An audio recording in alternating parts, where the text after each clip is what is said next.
Hi, welcome to Harisystems. Today in this session we will learn booting process of kernel. So very much important in a booting process stages. We'll see step by step what is kernel and all.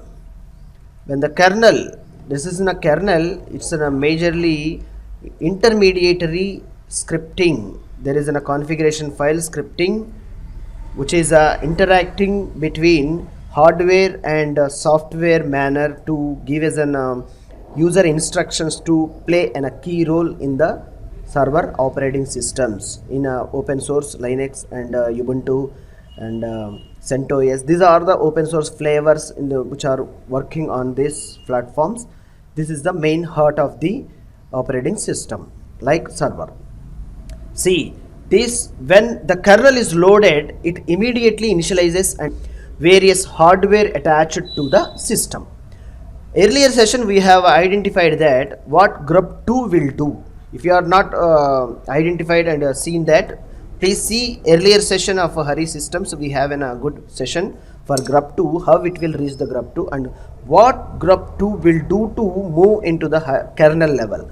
Now once it's the received a signal from the grub2, the kernel will start the load and it will loads. While loading, it initialization the configure the computer's memory and configures the various hardware attached to the particular system, including all processors which are connected to the motherboard of the server. It's a initiate that processors, IO subsystems and storage devices which are written in the mount point or FS tab. There is a permanent way the path we have decided, that's the mount points. It will checks and it will recognize as a device it's working, and then it looks for the compressed init RAM FS images. It's an image will come from group while booting in a grub2. There is an init RAM FS. We have seen that image predetermined location in a memory. It will set to the memory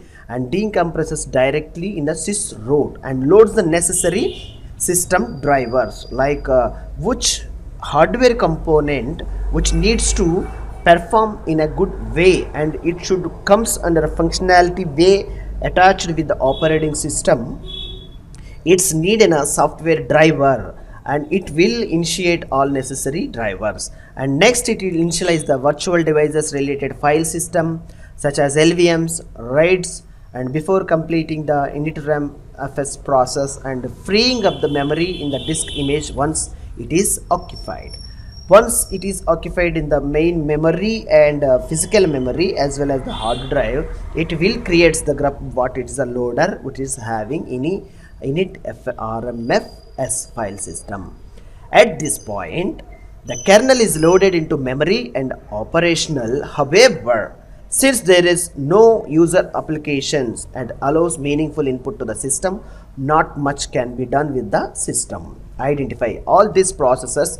There is no intervention it won't take in a kernel levels. While system starting, kernel loads all necessary kernel modules and drivers of the init image and load the first process system D in a Linux system. There is always it will start the system D process as a first process. It's a very much important question of the interview. Which process will starts on brute process as a first one? That is a system D. If it is in a Linux 7 system D, if it is in a Linux 6, it is a initd process. For this, you can identify the following command as a system 1, that PID ps minus f.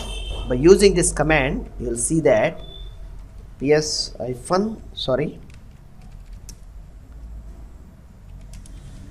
hyphen grep system D to know